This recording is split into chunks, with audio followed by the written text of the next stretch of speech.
D'énormes pertes en vies humaines et d'importants dégâts matériels dans un incendie ce samedi matin à Sémécraké.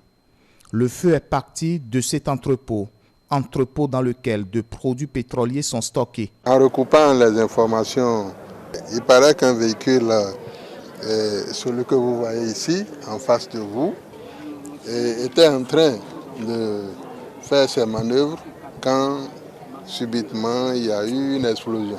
Et cette explosion a embrasé tout le reste. L'incendie est enregistré près du marché d'Anana.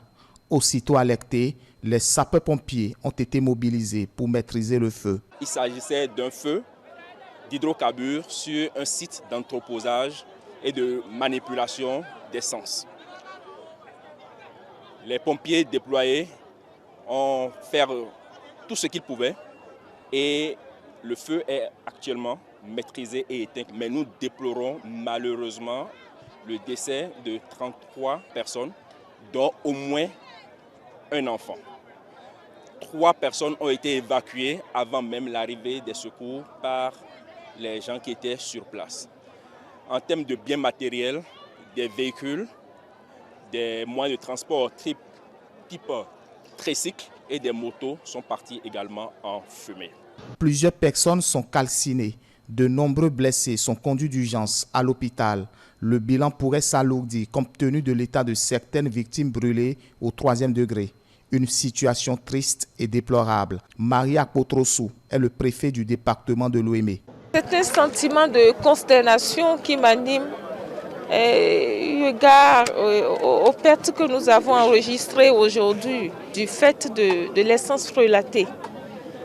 C'est triste, c'est triste.